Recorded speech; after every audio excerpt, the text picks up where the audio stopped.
Welcome to the Idea Climbing Podcast. Public speaking is an excellent way to grow your business as an entrepreneur. You just need the right strategies. We discuss some of them in this episode with my guest, Lisa Reid. As the founder of Get Speaking Gigs Now, Lisa trains entrepreneurs who want to use public speaking as a soul-fulfilling business growth strategy. Clients who work closely with her get their talk ready to rock and build their speaking skills and confidence through the Speakers Training Academy. Lisa has booked and delivered over 600 speaking engagements, and she teaches her clients all of the strategies she uses to get booked, stay booked, and monetize their talks. In this episode, she will share the number one secret she uses to get speaking gigs. We dive into topics such as how to get started in public speaking by building a strong foundation, how and when to ask for referrals to get more speaking gigs, the rules of etiquette and strategies for working with meeting planners to get booked more, and the one thing above all else that you need to do to grow your business through public speaking, and more golden nuggets of advice. You're going to love this show.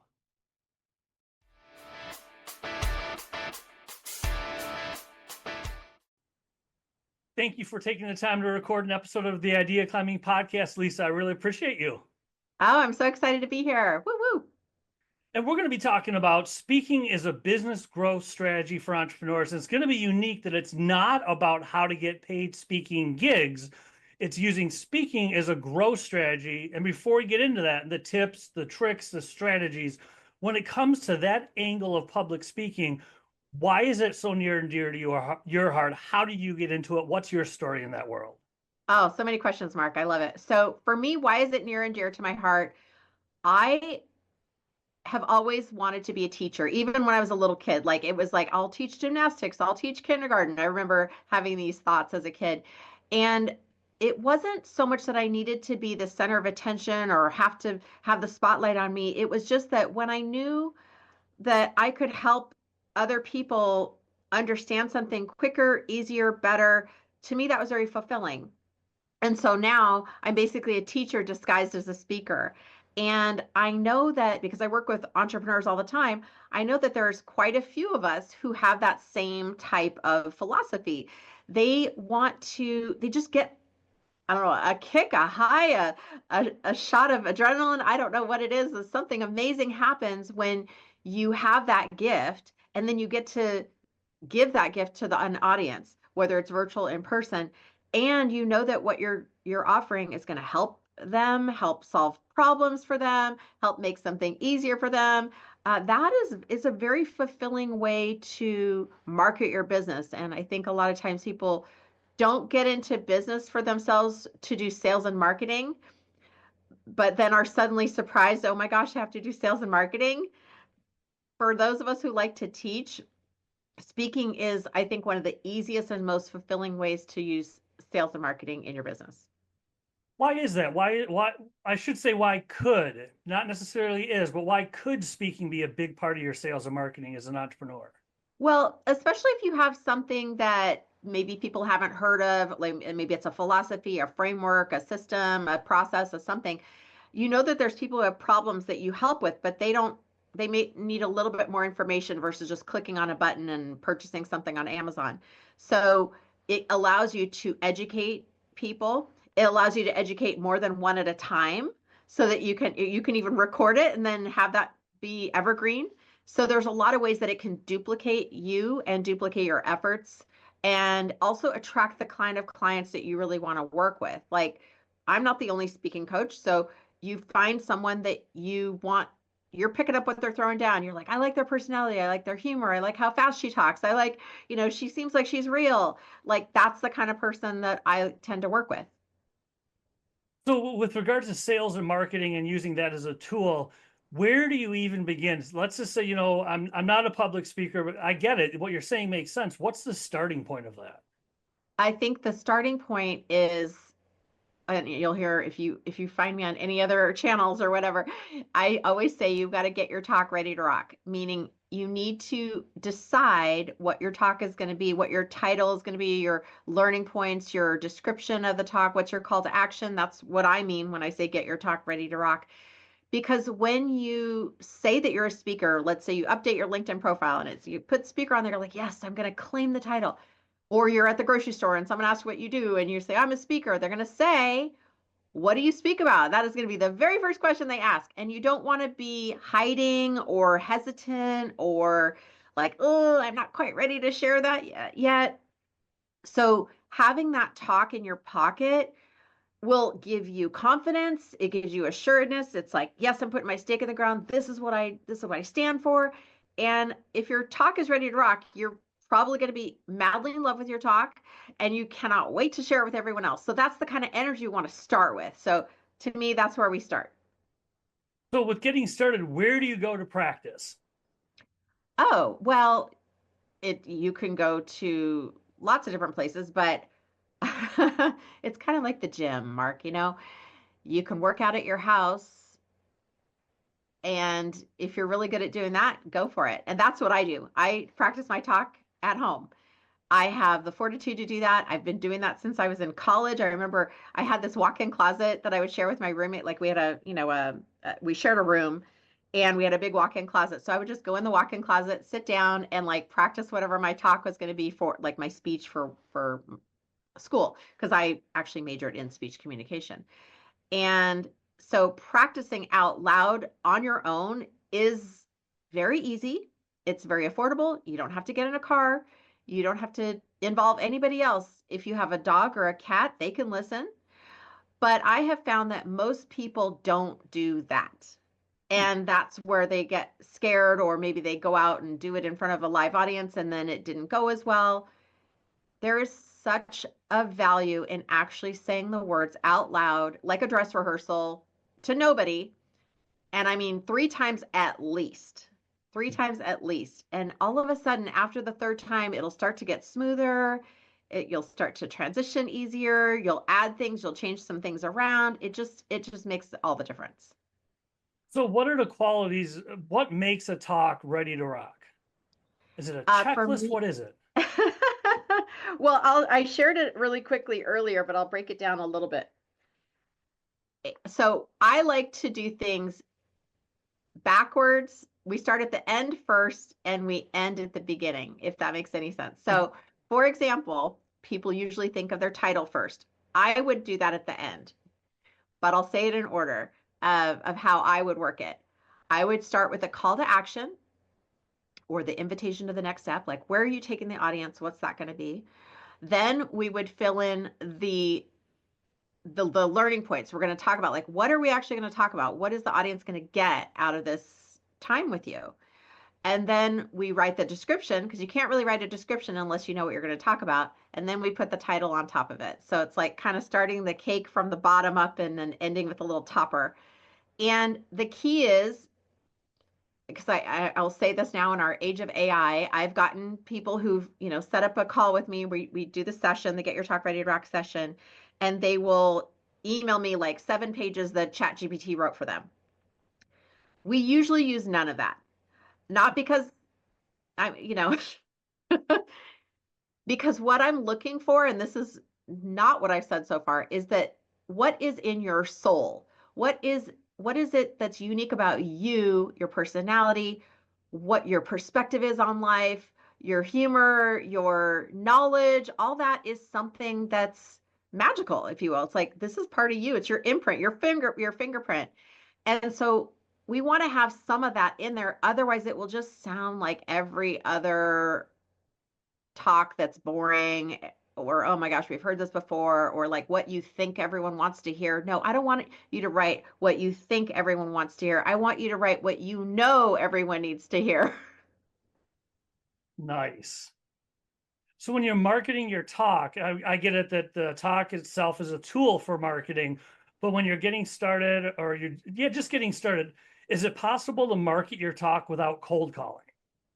Yes, absolutely. And that's what I highly recommend you create a system for that. That's something I call the speaker soulmate system. And I teach that at the International Speaker Network, which is my organization. And we find our speaker soulmates. And basically, a speaker soulmate is like a speaker referral partner. A lot of times we'll hear that strategic partnership or something like that in business. Power partners, that's another phrase that's around. But a speaker soulmate is someone who's specifically also speaking, just like you are, and they fit you. You know, like you could have a bunch of friends and you could have good friends, but then you have your best friends, like your speaker soulmates, like your inner circle best friend. It doesn't mean that I mean, you can be friendly, of course, with them. It doesn't mean that they're your real life best friend, but it's akin to that. And I say that because you don't have to have a ton of them. A lot of times I think people think to be successful it needs to be hard. I'm like, well, it's actually really easy. Like, why don't we just make something fun and enjoyable and results driven as well? We can do all these things at the same time. So a speaker soulmate to me is somebody who speaks at a similar frequency as you. Uh, for example, if you're out there speaking once a month, maybe they're out there speaking once a month, just as an example. Like they're in it, it's not like they did it shot in the pan or shot in the dark. It was just like this is a part of their strategy. Number two, someone they like and trust. That might seem obvious, but the trust factor isn't always immediate. Like it's okay to build that trust up with someone. Like I'm going to refer you someone. Let's see how it goes. You refer me someone. Let's see how it goes. And we develop like, oh, cool. They showed up. Oh, good. I got good feedback. They rocked the house. They were amazing. They did everything they said they were going to do. That's really important in building trust. And then third is that you want to ideally have somebody who speaks to a similar audience as you, but doesn't speak about the same thing you do, because that makes it easier to refer. If I'm speaking at an association or conference or some kind of event, and I know maybe they do something every month, they're going to need another speaker eventually. Might not be the very next month, but in the next 3 months, they're going to need somebody, and they're going to take my referral pretty seriously because they're like, oh, she was really good. She must know other speakers who are also really good. So that makes it easy for me to just roll out the red carpet for my speaker soulmate. And then same for them. They can do the same thing for me. So I've used this methodology for over 10 years and I haven't cold called in 10 years. And I speak upwards of 50 times a year. So this is a really easy way for people to do that. And that's why we have that activity embedded in the International Speaker Network. Well, once you find your speaker soulmate, you're out there, you're no longer a novice in the world of public speaking. Is there a number? How many speeches should you have? Is it just the one you get really, really good at? Does it need to be updated? How many should there be in total as you're moving along the path? Great question. I think when you're first starting, definitely one.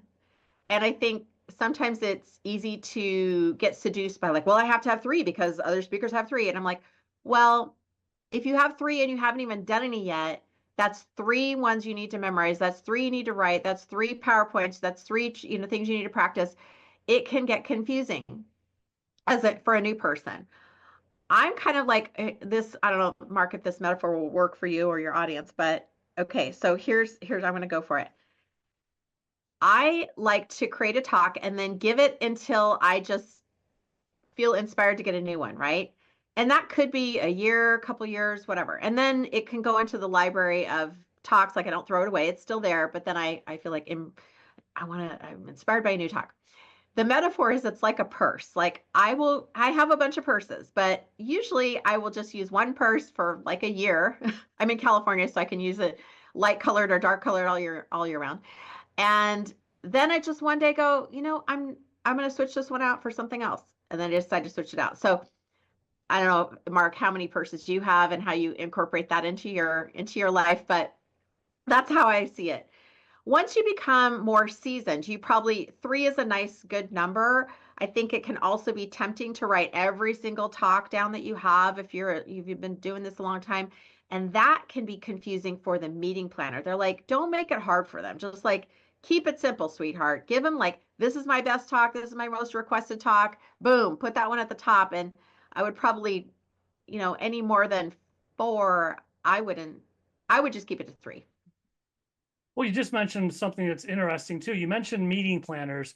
Could you speak a little bit to how to work with them? Because I know speakers that are easier to work with can get booked more. Could you talk a little bit more about etiquette and tactics for working with the meeting planners? Gosh, it's just like anything else. Like how you show up one way is how you show up everywhere. And I cannot emphasize enough how important it is to think of it as a collaborative relationship. As a relationship, it's a very small world. People talk. And I think it's probably one of the mistakes I would see people make is an entitlement, like I'm entitled to this, or I got this thing, I got this event, and not really taking into consideration how much work it takes to put an event together, how much it's an honor to be on that stage. It's a gift. It's it's not to be taken lightly, and to really honor the event, honor the host, honor the guests, obviously. But what a meeting planner really wants is an amazing event. They want the audience to be happy and inspired, or, get whatever it is that they promised they were getting. They don't want afterwards people to say, "Oh my gosh, who brought that speaker in? That was awful." Like, I'm never going back to that thing again because it was so terrible. So the meeting planner is really in charge of the safety of the room, right? In who they're going to be putting in front. And so it's just important to be in alignment with them, to get stuff on time, to get what they give them what they asked for and So what you once you agreed to.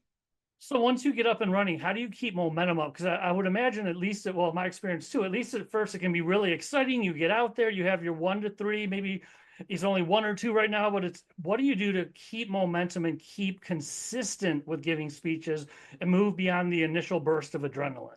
That's such a great question. I have never had that question. And I think it's really important, especially when, as an entrepreneur, a lot of times people get really excited about creating something and then it kind of fizzles out. So one of the things that how I've stayed consistent is literally the International Speaker Network, because I meet with them every month. I mean, it's my organization, so I have to be there. Well, I don't have to be. I guess I get to be there.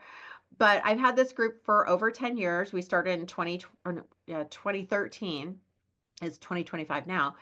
And every month I am around a group of entrepreneurial speakers. So I'm always learning.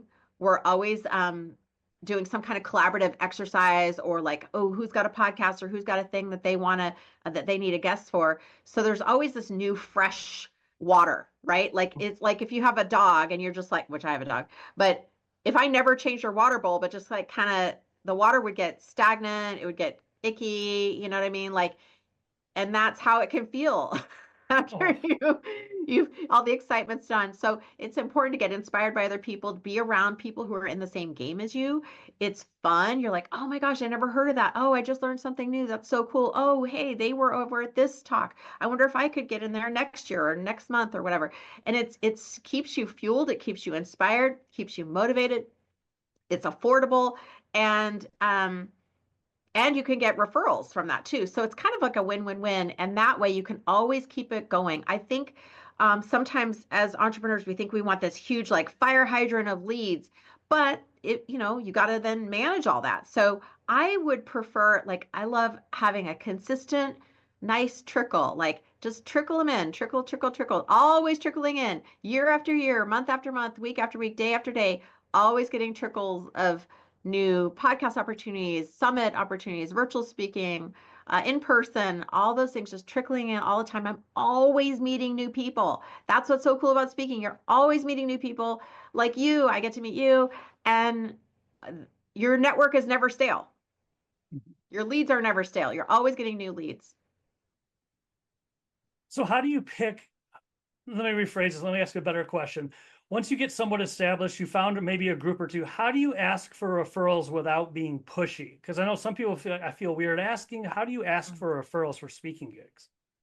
Oh, so great question. So I I think of that as a relationship. Like, say if you and I were both speaking, again, I go back to the speaker soulmate thing. If I start to getting to know you and I'm like, oh, we're speaking over a similar frequency, we're speaking, to same audiences but different messaging. I might say, hey, Mark, I usually do something called Speaker Soulmate, and I might explain it. I go, it sounds like you and I could be aligned there. Do you want to have a separate meeting and we talk just about that? And then we would start to get to know more intimately, like what exactly would be an ideal speaking referral for you, and same vice versa. And then we would exchange some introductions and we just get her done. And that is a really easy way to get referrals is that you're willing to give as well as receive. So I don't find it awkward at all. But I do ask them, I go, this is something I do. Is that something you're interested in? And if yes, then we'll set up a separate meeting to do that. And we're very, intentional about that. And how I love the fact that it's relationship based. How far into a relationship? I mean, can you ask for referrals of somebody you met at a networking event? Do you wait until you've had a few calls to get to know each other? Does it rely on being speaker soulmates? Where on the spectrum is it? It's again, without being pushy, it's okay to Yeah. ask for referrals. What do you tell people? Yeah, I guess I don't say directly like, do you have a speaking referral for me? And I wouldn't do that at a networking event. But what I would do, so like let's like do a real case scenario. So say I'm a member of eWomen Network and I go to the Orange County meetings in California. And I meet women, every month there. And we get a little bit of time to network. And someone might say that they're a speaker or that they're looking for speaking engagements. So that would be someone who I'd like, oh, I should set up a call with them and get to know them a little bit more and see where are we aligned. And it wouldn't be just to ask them for referrals. It would be to see if we might be referral partners or to see if I have something that might be helpful for them. Like if they're looking for those types of opportunities, then they should probably consider joining the International Speaker Network. But I'm not going to recommend that right away. I don't know. I want to find out if they're really a fit for that. But I don't go up to people and say, "Can I have a speaking referral?"